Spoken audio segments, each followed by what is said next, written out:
Vamos lá. Então, é o seguinte, a gente vai começar a falar sobre o papel, né? Como foi influenciado, né? A política nossa do dia a dia, como é que ela surgiu, as ideias políticas que hoje se utiliza, se debate, se discute, como é que ela foi criada, propriamente dito, né? Então, tem uma frase de um escritor que diz: a democratizar é um verbo reflexivo. Ou a sociedade se democratiza, ou ninguém a democratizará em seu lugar. Isso, o que significa isso? O que é um verbo reflexivo? Um verbo reflexivo é aquele que a gente, quando a gente faz uma ação sobre nós mesmos, por exemplo, eu cortei-me, penteei-me, então isso é um verbo reflexivo. Então, se a própria sociedade não se fazer isso por ela, é mais ou menos isso que ele quis dizer, tá? Então, só foi mais uma frase para a gente começar a falar sobre política. Vamos lá. Então, o termo política é derivado do grego antigo, que indica todos os procedimentos relativos à polis. O que era a polis? Era a cidade-estado, a cidade maior, né? Tudo essa polis estava relacionado com a política. Por exemplo, poderia significar tanto cidade-estado quanto comunidade, sociedade, coletividade, todas as definições referentes à vida urbana. Então, a política está relacionada com o quê? Surgiu com o quê? Com a necessidade do homem de se relacionar. Ele não consegue viver sozinho, então ele tem que viver em comunidade. Daí a necessidade de regras e padrões, né? Então, segundo a Marielle Schauer, usamos a palavra política em sentidos diferentes, isso na atualidade. Ou seja, quando a gente fala de política, a gente pensa no profissional de política, é isso? Político, né, propriamente dito. Então, para significar uma atividade específica de um governador, de um deputado, de um vereador, né, que realizava um certo tipo de profissional político.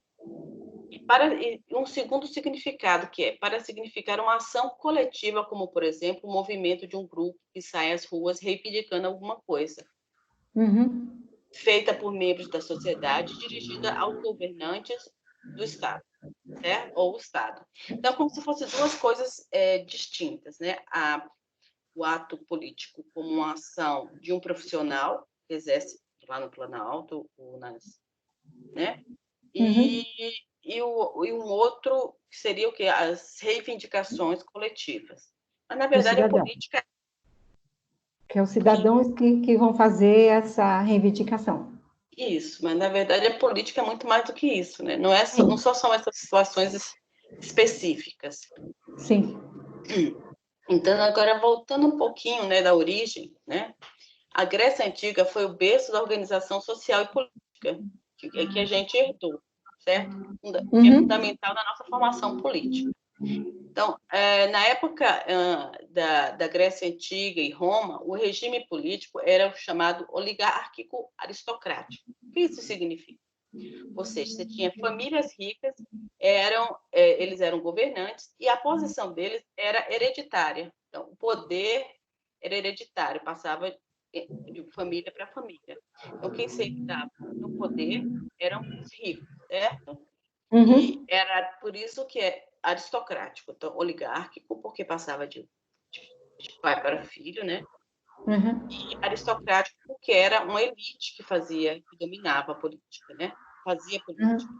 E mesmo com outros membros novos membros entravam no governo, já que as novas famílias se tornavam também hereditárias também. Então, o regime era sempre nesse sentido.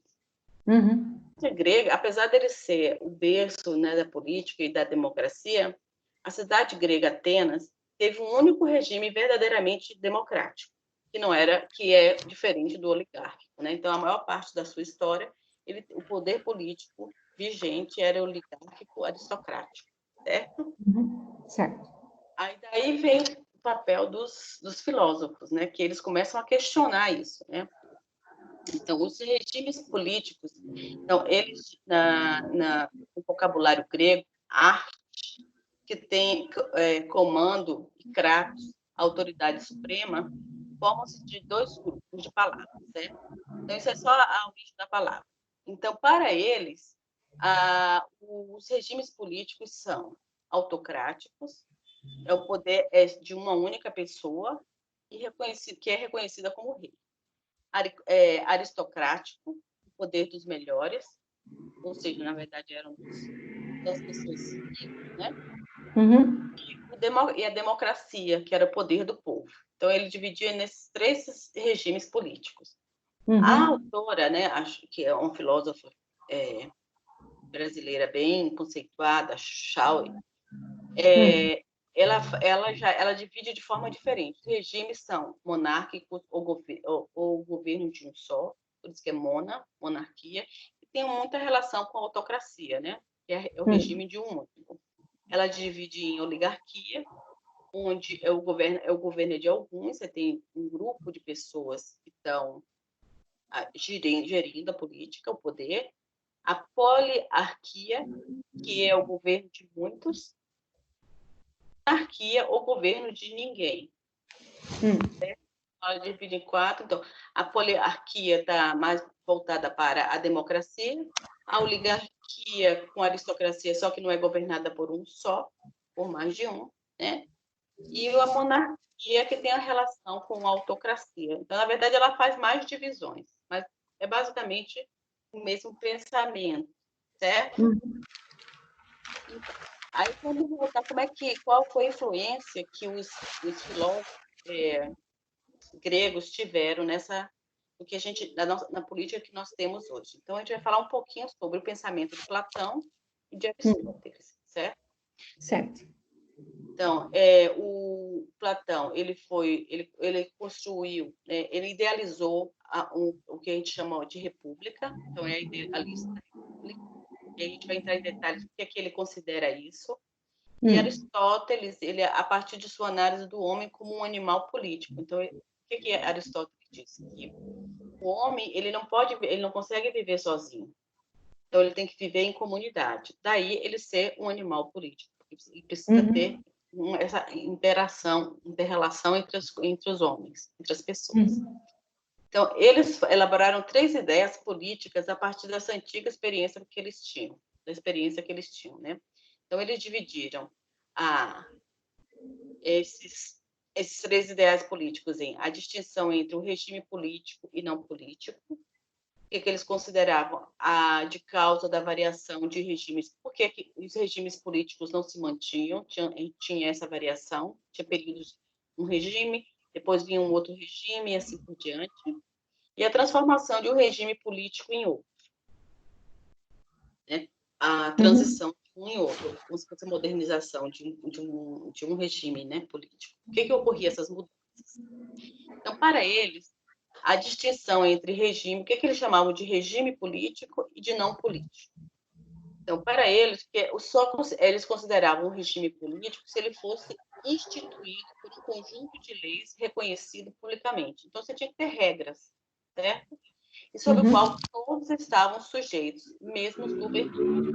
Então, não deveria existir um privilégio entre os governantes. Eles deveriam cumprir as mesmas leis que foram escritas e reconhecidas publicamente, certo? Para eles, era um regime político. Um regime legítimo é aquele, além de atuar na legalidade, também é justo e as leis são feitas à luz da justiça. Então, para eles, além de as leis serem o regime político tinha que ter sua legalidade, né? Seguir, então, essas leis e também, mas além de tudo, ele teria que ser justo também. Tá? Não bastava ter regras e leis, tinha que ser justo, daí as leis serem aplicadas de maneira igualitária.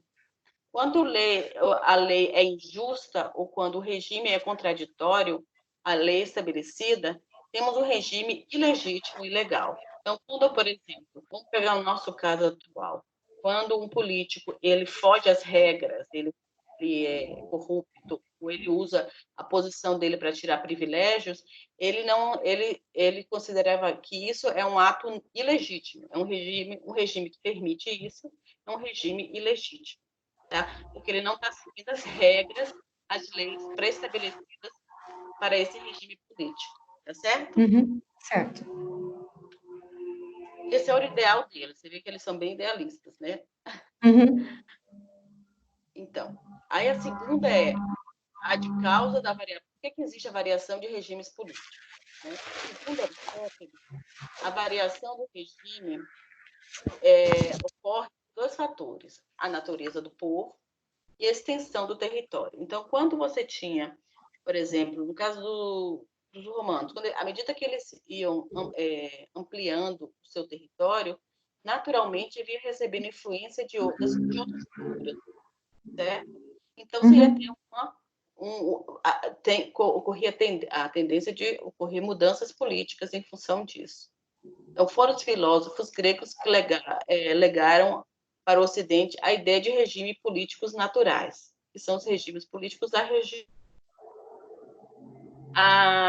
E a transformação de um regime político em outro.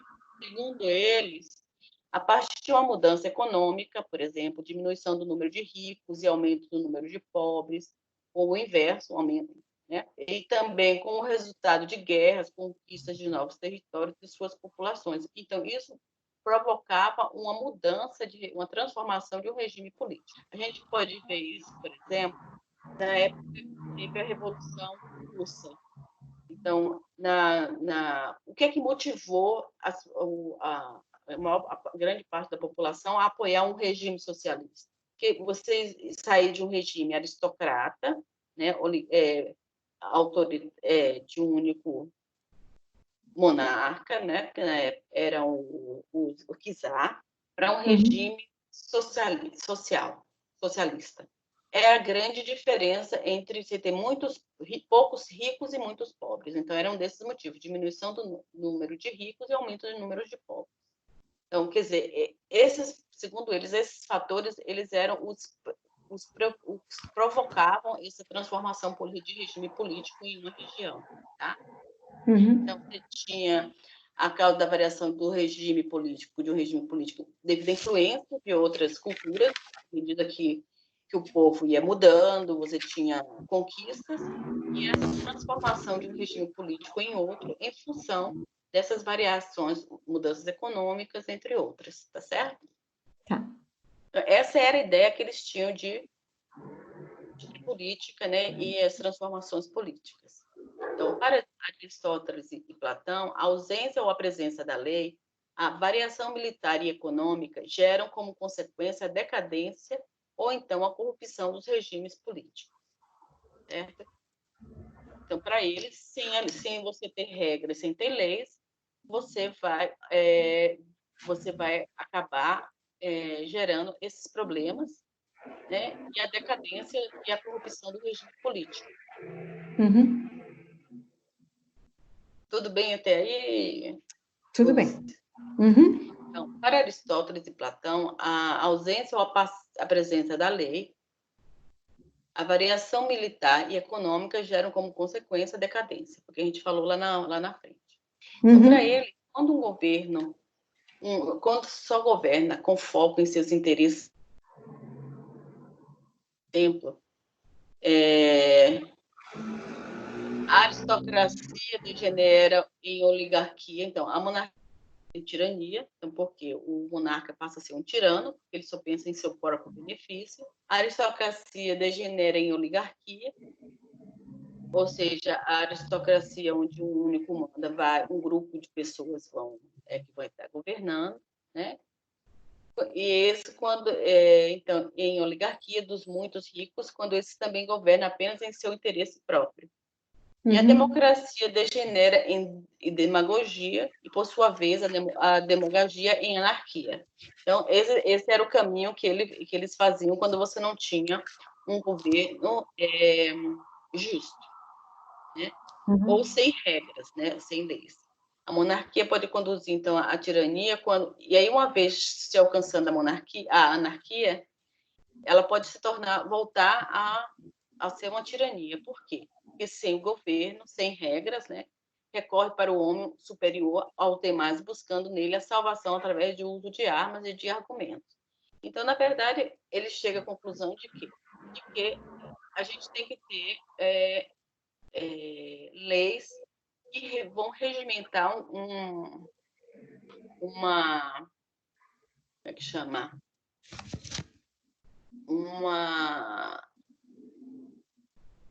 As relações humanas, né? Sem elas, você não tem um regime político que seja permanente e duradouro. Certo? Certo. Bom, além deles dois, a gente também tem o pensamento dos sofistas, né? Que era um pensamento contrário a de Aristóteles e Platão, que por consequência de Sócrates, que era o seguidor de quem eles seguiam, né? Então, os sofistas, na verdade, eles viam a política como uma construção circunstancial. O que é isso? Quer dizer, para o sofista, a vida na polis surge quando os homens percebem que é mais útil a vida em comum do que isoladamente.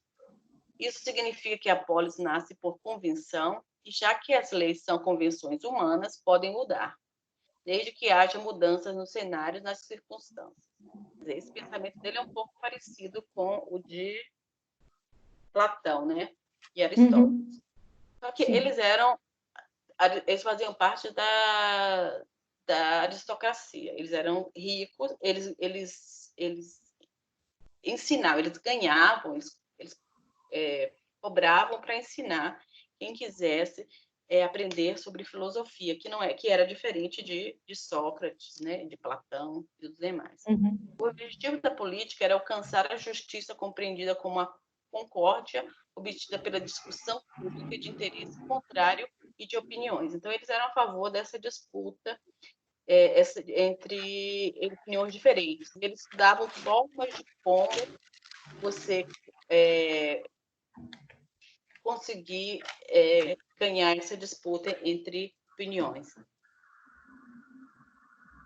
Então, aqui, bom, isso era mais ou menos o cenário, a forma como esses filósofos pensavam sobre política, certo? Então, aqui eu ponho algumas perguntas para depois a gente discutir, tá? Então, põe aqui. Tá. Qual é o significado da ética da responsabilidade?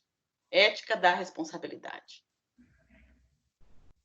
Se falarmos da ética na política, qual sentido se revela? O mesmo significado de ética na vida pessoal? Será que tem o mesmo significado? O que esperamos na política ou dos políticos? Defesa de bem comum para todos, as classes sociais lutarem e alcançar os objetivos e lhe forem confiados, ou seja, exercer a ética da responsabilidade. Então, aqui a gente está falando um pouquinho o que é essa ética da responsabilidade, que no fundo não tem muito a ver com o pensamento de Platão. Ele lembra que lá na frente ele acha que tem que ter regras, leis definidas, né, para serem seguidas por todos. Então, ele acredita num senso e justiça também, né? Ele acredita nesse senso de justiça. Se os políticos têm que seguir essas regras, né, em benefício da sociedade como um todo. Então, essa seria a ética da responsabilidade, se formos pensar, que é o que esperamos da política ou dos políticos. Defesa do bem comum, né, para todas as classes sociais, lutar e alcançar os objetivos que eles foram confiados, certo? Então, de certa forma, tem muito a ver com o pensamento desses filósofos gregos, né? E sem esse cumprimento das regras por todos, você não tem uma sociedade política, né? Você tem a não política. Sim.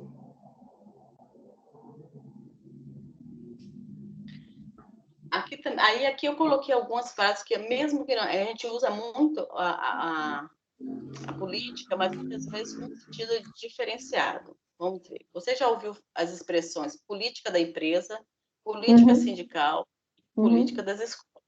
Na verdade, a política, essa palavra política, ela está sendo usada aqui no sentido de relacionada à organização e administração de grupos, que nada mais é na verdade, não deixa de ser um conjunto de regras e leis, não é isso? E tá, Sim, onde um grupo de pessoas estão subordinadas a ela, né? sim.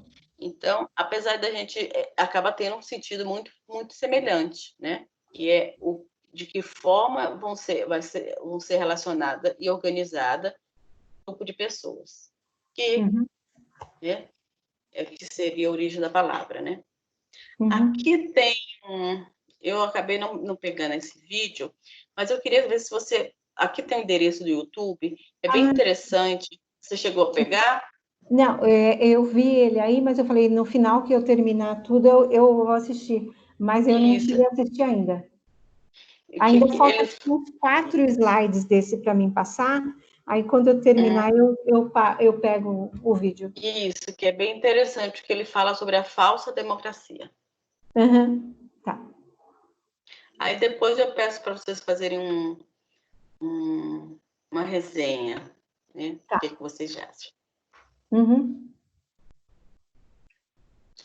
E aí, esse slide também a gente deixa para essa atividade, porque há uma tendência mundial de repensar a democracia. uhum, Sociedades políticos ficam separados por uma barreira após a eleição, porque isso acontece. Então, isso é mais uhum. opinião, tá? Mais Tá, relacionado, e aí depois a gente discute o que pode ser feito para alterar esse cenário e quais as formas para atuar efetivamente numa sociedade democrática, tá? tá. Um pouquinho. E aí tem esses exercícios, que é sobre o que é a aula, né? Então, quer fazer junto? É Ou a se quer situação do fazer problema? depois? É a Esses exercícios, eles estão no livro, eu acho. Sim. Segundo É, Chauí, deixa você eu ver quer os aqui. 5 minutinhos para fazer? Então, eu Eu acho botei só uma questão, só essa que eu. questão. É das 3, né? Das 3 questões. Aqui é uma Então, questão só. então, eu li aqui e eu acho que é Já a D. respondeu. A A D. D? A D. Tá, vamos ver Porque então. os três se encaixam quase na mesma coisa e é um resultado quase igual, né? Porque Uhum. Deixa eu ver. aqui. Então, vamos ler. Segundo Chauí, podemos fazer a distinção entre o uso vago e generalizado da palavra política e um outro mais específico e preciso. E Uhum, fazemos quando damos a ela 3 significados principais e interrelacionados. É o significado de governo, compreendido como administração e direção de poder público sob a forma de sim. Estado, né? O governo do Estado são diferentes, o governo está relacionado aos projetos e programas que uma parte da sociedade propõe para o todo, enquanto o Estado é formado por um conjunto de instituições permanentes que permite a ação do governo. Então, o governo é quem governa, e o Estado é um conjunto, por exemplo, o Ministério da Saúde, o Ministério da, da Educação. Educação, né, do Da, Esporte, é, as uhum, secretarias, né, sim, o SUS. Então, isso tudo compõe o Estado, sim. tá? E o governo está relacionado com os projetos e programas que uma parte da sociedade propõe, Uhum, enquanto o Estado é formado por instituições. Então, o governo são os resultados desses projetos, né? Então, por uhum. exemplo, o governo do Estado de São Paulo ele tem projetos que ele tem que administrar para fazer Executar e funcionar. administrar. E para isso ele Uhum, tem esses órgãos que compõem o Estado, uhum, certo? certo. Então, o significado de atividade realizada por especialistas, dentre eles os políticos, que pertencem a um tipo de organização sociopolítica, os partidos políticos, são esses partidos que disputam o direito de governo, ocupando cargos no Estado. Sim. E o significado derivado do segundo sentido, que é de conduta duvidosa, repleta de interesses particulares, disfarçados e quase sempre contrários Uhum, aos interesses gerais da comunidade, e seguidos por meios ilegítimos ou ilícitos. Então, esses são sim, os conceitos, os diferentes conceitos que se tem sobre política, né? sim. Então, você dá certo, a letra D. Uhum, Que as pessoas têm, né? Que na verdade as pessoas elegem, mas esperam uma coisa e acaba sendo às vezes outra, né? Aí acaba sendo visto, generalizado como política, essa coisa de usar o seu cargo, o seu poder, em benefício próprio.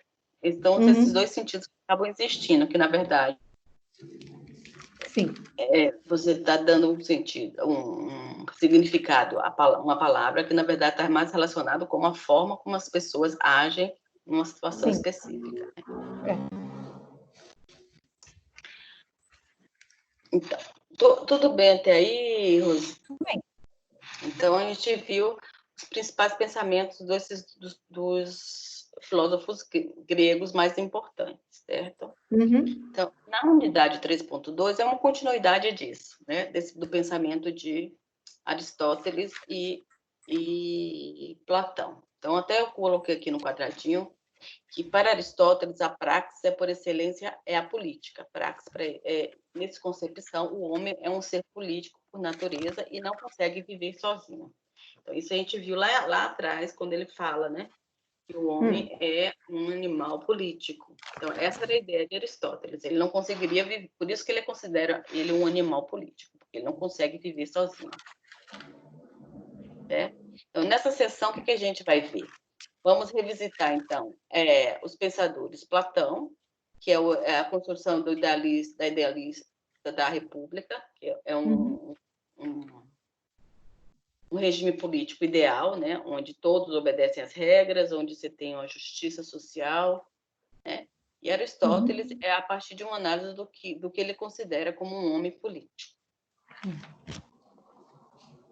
Então, aqui é uma situação problema. Você chegou a ler? Cheguei.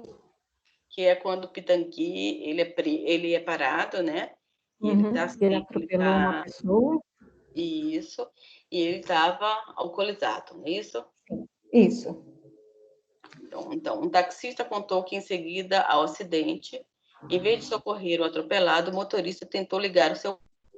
Só se aproximou do operário agonizante quando bombeiros da polícia chegaram. Quando o taxista lhe pediu para desligar o motor, Tanguy reagiu assim. Informou ao repórter Sérgio Ramalho. Tu sabe quem eu sou? Insistiu. Tu sabe quem eu sou? Né? Então, essa foi a atitude. Como que se estivesse no direito, né? No direito de porque quem ele é, ele não pode, ele estava sem culpa do que ele fez, né? Ou ele estava acima da lei, né? Sim. Então, quando ele perguntou isso. Antes mesmo de ler, Roberto da Mata, eu já sabia, pelo meu pai, aluno dele, das considerações do antropólogo sobre o Brasil. Sabe com quem está falando? Com o tratado da distinção entre brasileiros e brasileiros. O episódio da Gávea, né, encara a manutenção da diferença, ainda que o país de hoje seja um pouco menos desigual, que o tempo que é dos tempos da Mata teve grande sacada. Então, Pitangui estava com a cadeira de motorista em dia, a carteira em dia, mesmo com 14 flagrantes de falta gravíssima. Talvez tivesse mesmo seu motivo para indagar. Tu sabes quem eu sou? Ninguém sabia quem era o operário morto. Justiça igual para todos, reafirmar o cotidiano, não passa de balela. Então, isso tem a ver com um dos questionamentos que tem aqui em cima, que a gente começou, só passou. Sim. Aqui. Porque há uma tendência mundial de repensar a democracia. Sim. Ou seja, a gente realmente democracia, ou mesmo o que Saramago fala aqui nesse vídeo, né, que ele fala, né, da falsa democracia. Porque a partir do momento que a sociedade aceita esse tipo de conduta, ela é uma falsa democracia, porque você tem pessoas com mais privilégios do que outras, simplesmente porque elas têm dinheiro, né? Infringindo as regras, né? Que é o que Platão chamaria de não política, né? Sim. Porque as regras não vão sendo cumpridas. É. Ou ela é para diferenciada isso. Ou é para só, uns, ou só para e não uns, para né? E outros, não é para né? todos. Uhum. Então, aí vem essa pergunta. Por que podemos afirmar que uma grande forma de injustiça social se revela no uso da pergunta? Sabe com quem está falando? O que você acha? Eu acho que se usa da condição socioeconômica, né, para se achar que é mais do que aquele que não tem nada, que nem perguntou para o taxista, porque ele era uma pessoa rica, né?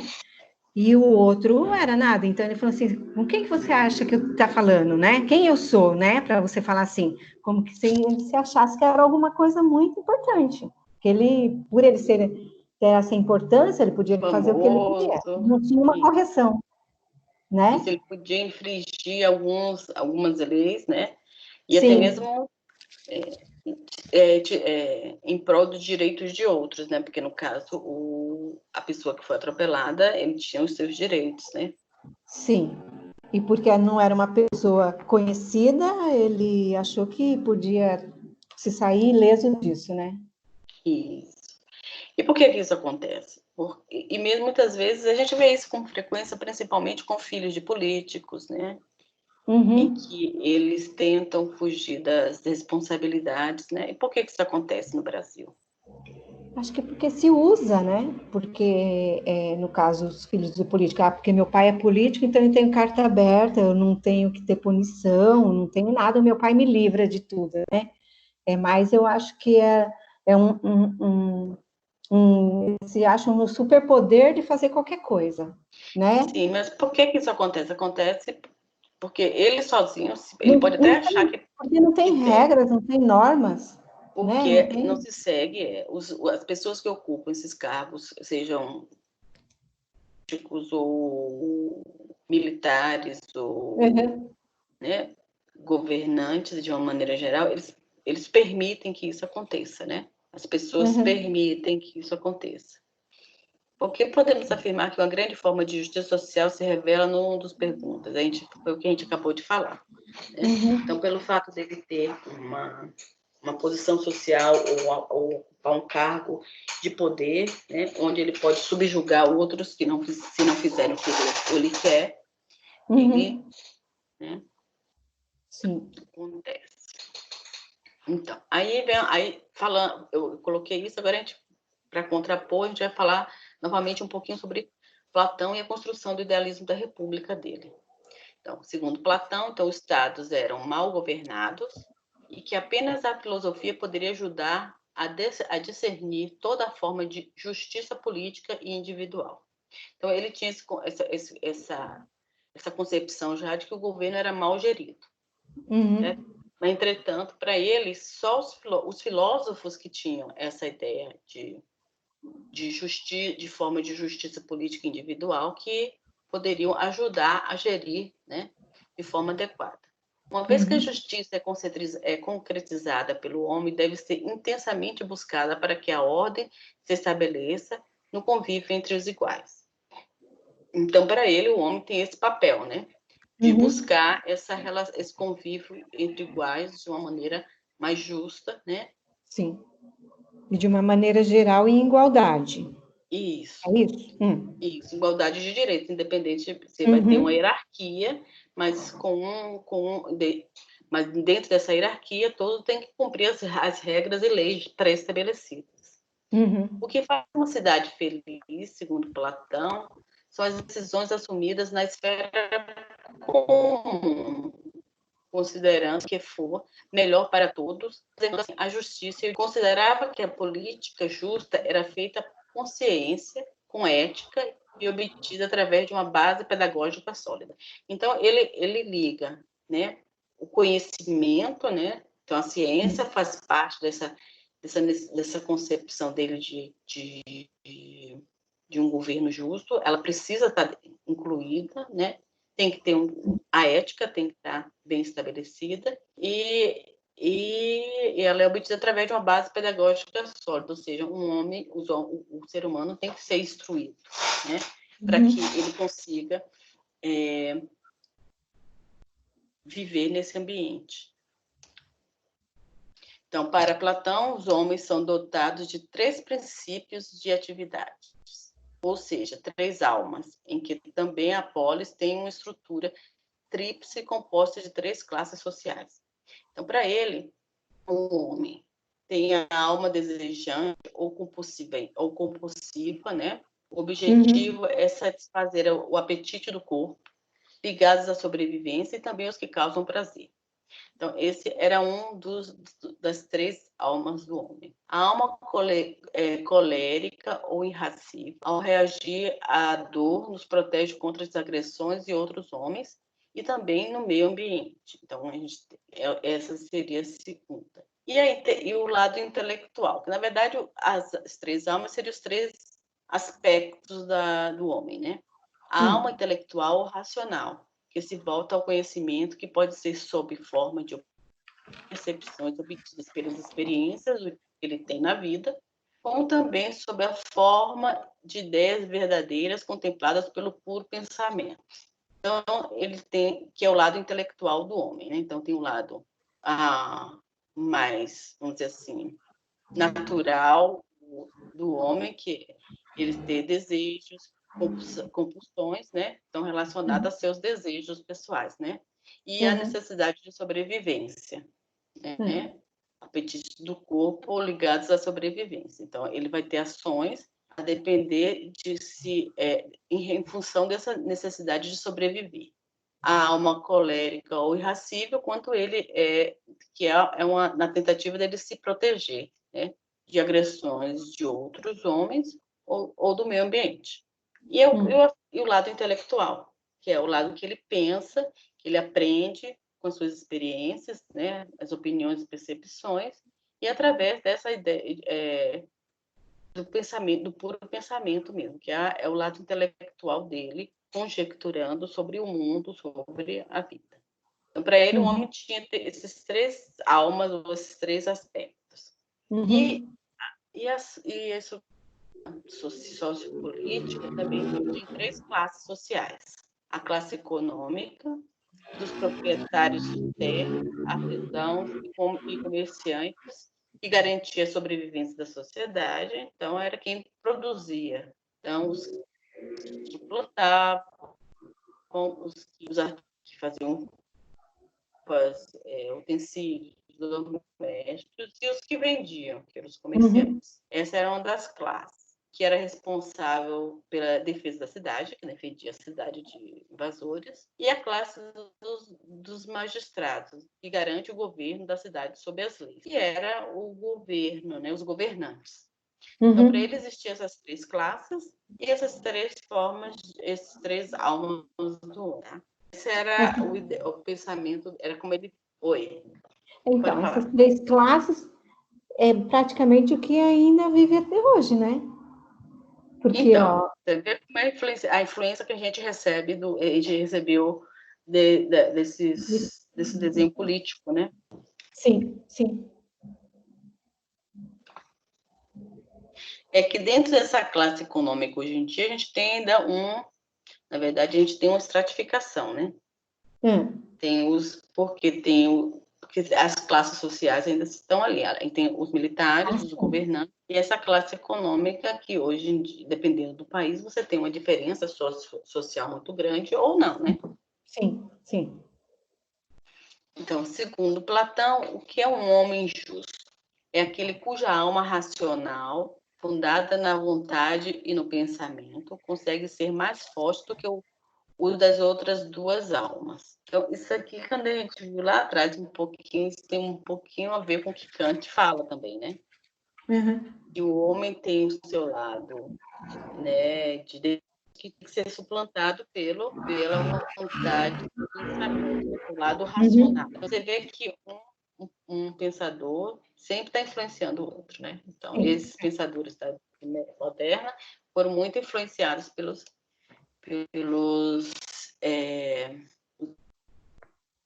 O homem justo é o homem virtuoso, sendo que a virtude é o domínio da razão sobre a cólera e o desejo. Desde essa época ele já fala isso, né?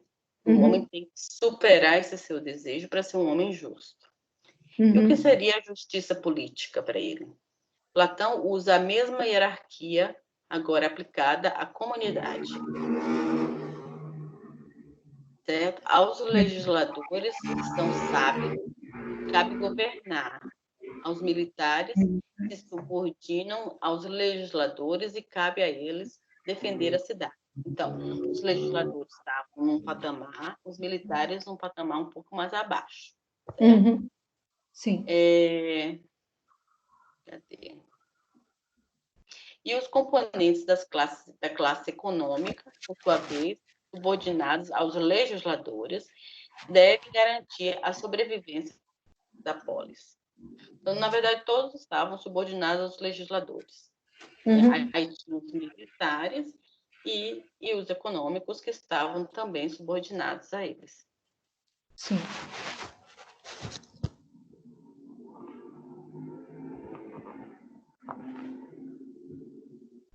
Isso aqui a gente está repetindo um pouco o que a gente já falou. Agora, Aristóteles e o homem como um animal político. Então, a gente viu a ideia de república, ideal de república de Platão. Agora a gente vai falar um pouquinho sobre Aristóteles e o homem como um animal político. Certo? Então, para analisar e apontar o que é justiça, Aristóteles conduz a refletir sobre dois tipos de bens. Bens mesmo. Os partilháveis e os participáveis. Para ele, os partilháveis, que ele chamava de bens partilháveis, é um bem que partilhável quando se relaciona a uma quantidade que pode ser dividida e distribuída, daí para partilhável. Então, um bem que é dividido, se pode dividir entre as pessoas. Por exemplo, a riqueza é um bem partilhável, pode ser dividido e distribuída. E os participáveis, os bens participáveis, já eram quando uma qualidade indivisível, possível de ser repartida e distribuída, pode apenas ser participada. O que é isso? Um exemplo.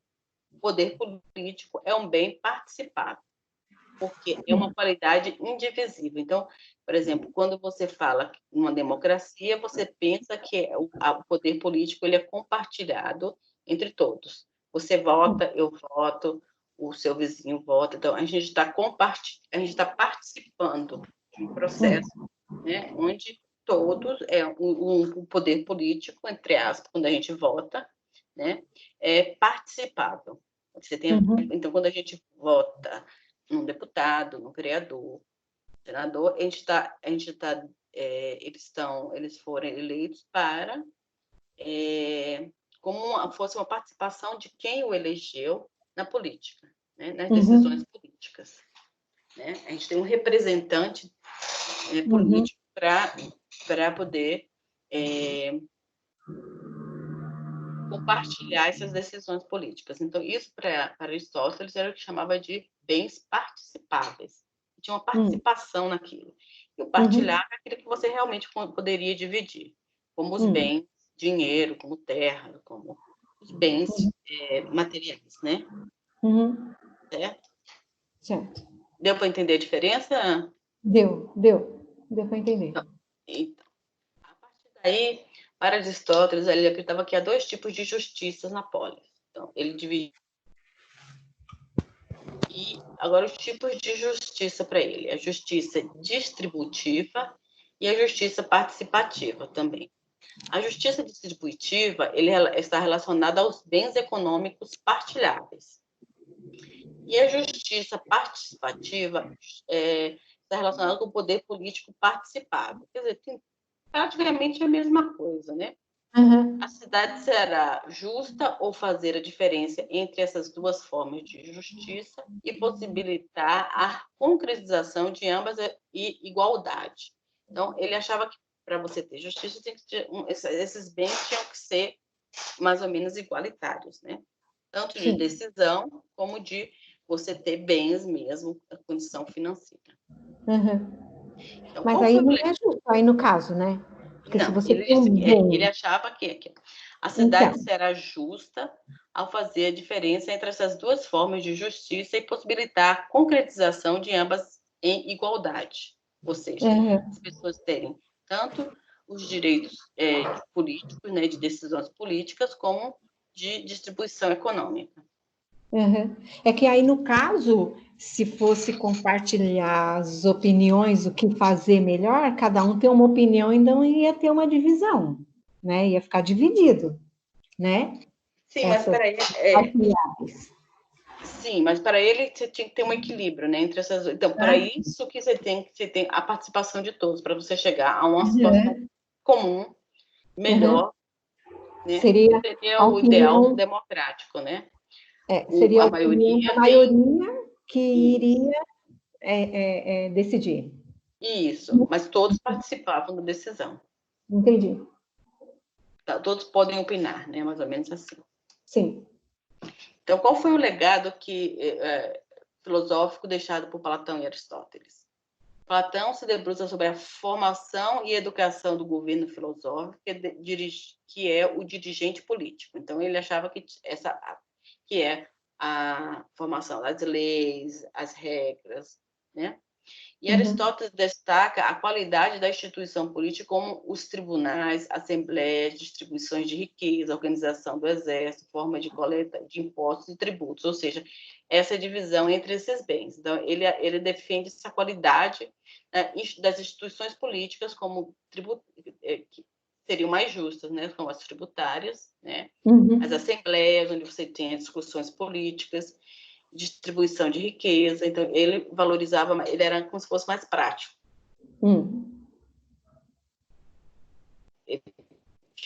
Ele partiu do pressuposto dessa república ideal, né? O homem tinha que ser instruído, né?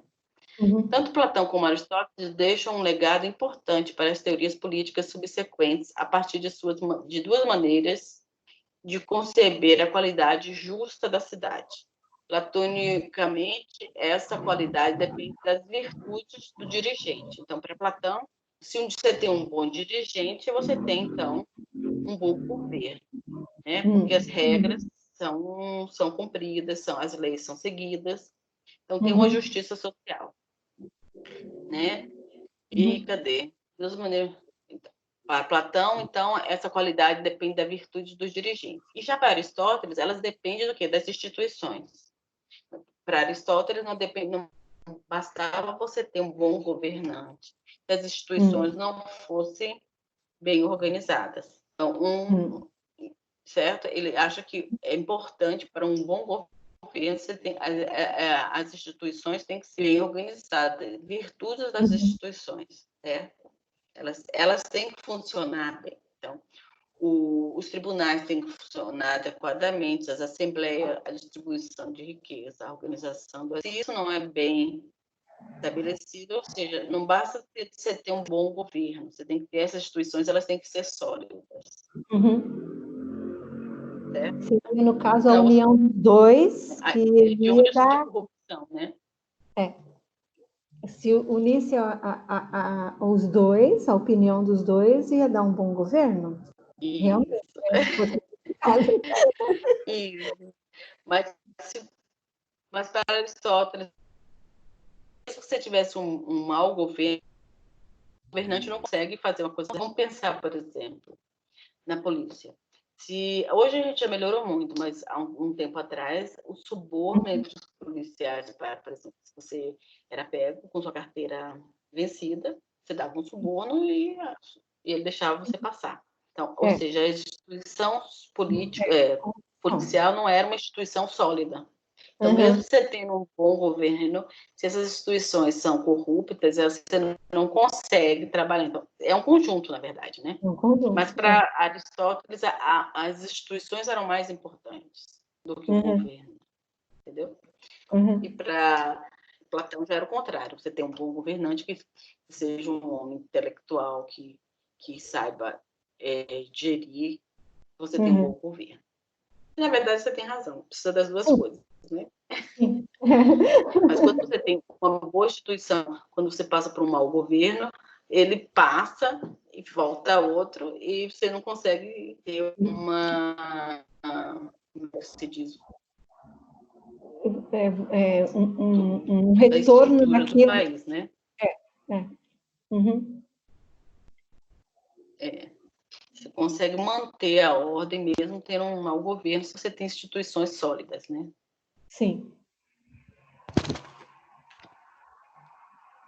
Então, aqui vem os exercícios dessa unidade. Você chegou a ver? Não, esse aí não. Eu parei justamente nesse slide aí mesmo, nesse que a gente terminou de ver Então, agora.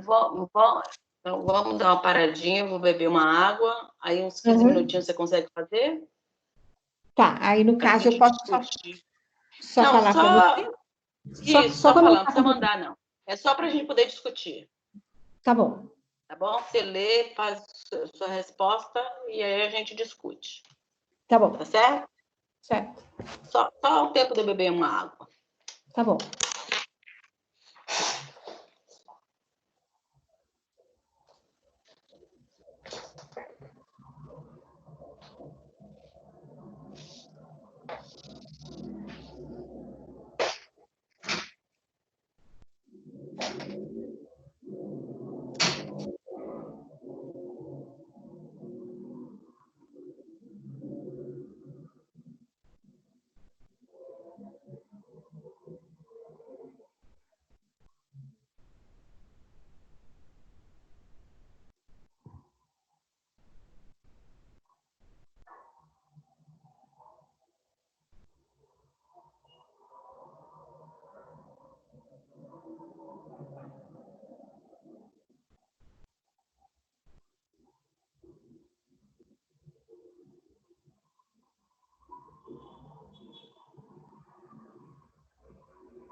Ai, não tô achando que...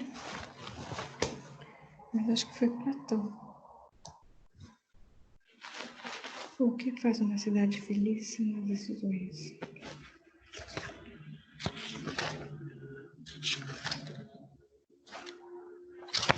Bom, vamos lá, professora. Estava procurando uma coisa aqui, mas eu não achei. Vamos lá. Eu só queria confirmar que uma coisa, mas tá bom. Vamos lá.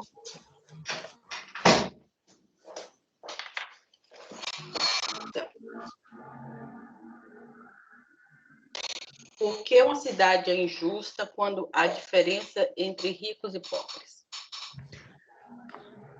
Segundo Platão, a justiça distributiva tem a finalidade de dar a todos os seres humanos o que lhe é devido.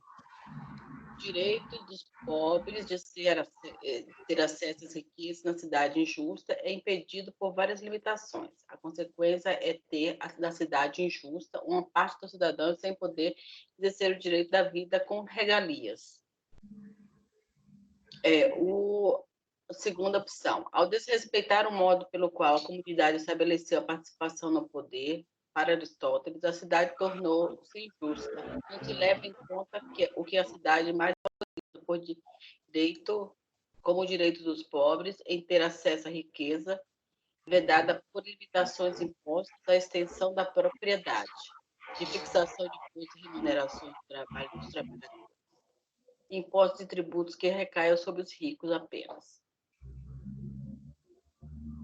Porque a injustiça social se instaura com grande dificuldade de igualar os pobres através da obtenção de remuneração do trabalho com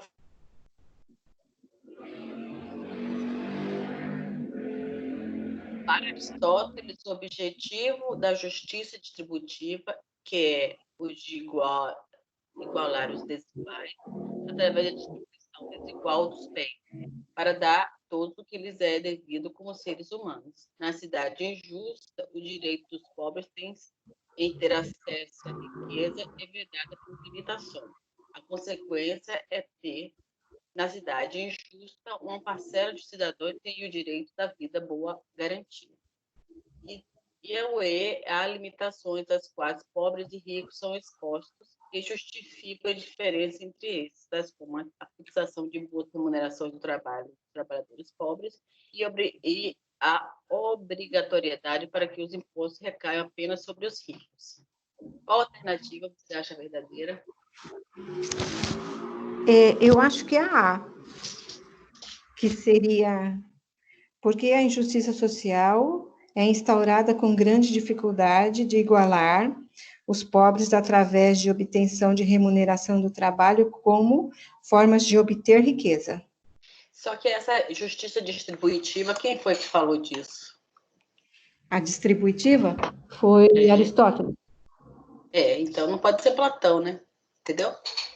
Eu acho que é a letra B. Para Aristóteles, o objetivo da justiça distributiva, que é o de igualar os desiguais através da distribuição desiguais dos bens. Por que distribuição desigual? Porque se eu tenho um rico e um pobre, eu vou ter que dar mais para o pobre do que para o rico. Para você ter uma igualdade, você faz uma distribuição desigual. Uhum. Entendeu? Quando ele fala de distribuição desigual, quando você tem diferenças sociais, é por isso que você vai dar mais para quem tem menos e menos para quem tem mais, certo? Uhum. É para dar a todos o que lhes é devido como seres humanos. Na cidade injusta, o direito de ter acesso às riquezas é vedado por limitações. A consequência é ter, na cidade injusta, uma parcela dos cidadãos sem os direitos garantida. Então, essa é a ideia de injusta na cidade injusta para Aristóteles. Tá? Então, é a letra D. É a letra D? As alternativas são diferentes da sua. Tá? Aí, tá. São diferentes. Que estranho. Porque a minha aqui, a A, é para que a injustiça social se instale, com grande dificuldade. A sua não é essa, é?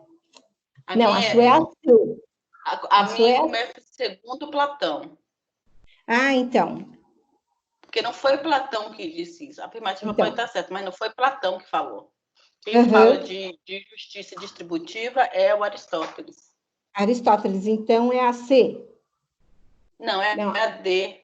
A D, então, a minha aqui é a C. Entendi. Estranho. Talvez seja... Na hora que eu puxei, só te mandei um arquivo um pouquinho diferente. Questão 2. Platão se debruça sobre a formação e a educação do governo o governante filósofo. Então, para ele, tinha que ser, a formação do governante era importante. Aristóteles destaca a qualidade das instituições políticas, como os tribunais, assembleias, distribuição de riqueza, organizações do exército, forma de coleta de impostos e tributos. Os dois filósofos deixam um legado importante para as teorias políticas subsequentes a partir da maneira de conceber a qualidade justa da cidade. Para Platão, essa qualidade depende de quê? Para Platão, forma de justiça, participação do poder? Não. Para ele, o que era importante era um bom governante, né? Então, virtudes do dirigente. Virtude do dirigente, virtudes das instituições, é a E. Seria isso, porque Aristóteles, lembra, ele acha que se você tem as instituições fortes, você tem um bom governo. E o Platão acha que não, basta você ter um bom governante. Essa questão eu não tenho aqui no livro. Não? Porque eu acho que eu tirei, então, do AVA. Eu acho que sim. Foi. Tirei do AVA. Porque não sei se aparece para vocês as questões da web. Aparece 3 questões. Então, se eu acho. Talvez por isso que a ordem esteja diferente. Sim.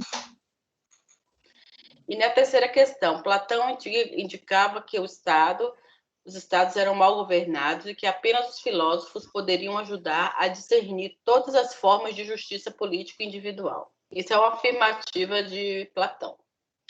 Uma vez que a justiça é concretizada pelo homem, deve ser interessante buscar para que a ordem se estabeleça no convívio entre os iguais. O que faz uma cidade feliz, para Platão, são as decisões assumidas na esfera comum, considerando o que for melhor para todos, preservando assim a justiça e o direito. Considerando as duas afirmativas, né, acima, assinale a alternativa correta. Qual foi que você colocou? Eu coloquei para mim também essa daqui não é outra coisa. Aqui está perguntando outra coisa que não tem muito a ver. Isso no livro. Isso no livro. Entendi. Então, Platão indica que os estados eram mal governados apenas a filosofia. Essa aqui é Platão. A justiça concretizada pelo homem deve ser inteiramente buscada para que a ordem se estabeleça no convívio entre os iguais. O que faz a cidade feliz, para Platão, são decisões assumidas na esfera comum, considerando o que for melhor para todos, preservando assim a justiça e o direito. As duas, né? Porque as duas são verdadeiras, isso mesmo. As duas, porque... Tanto a 1 como a 2 são uma complementa a outra. Sim, A C, então, seria no caso. Isso. Tá. Então, vamos fazer o seguinte, eu vou colocar como atividade, até segunda-feira eu ponho. Esses vídeos só para a gente fazer uma resenha, mas aí eu ponho tudo explicadinho, que vai ser a pós-aula, tá bom? Tá. E aí fica para a próxima aula. Aí eu vou ver se eu mando o mesmo link que eu mandei anteriormente, para ver se você consegue entrar melhor. Tá bom. Tá bom. Tá bom, eu vou ver sim, se eu entro. Então tá jóia. Muito obrigado, amor de livro. Imagina, que isso, eu que agradeço, professora. Obrigada, viu? Boa noite. Boa noite.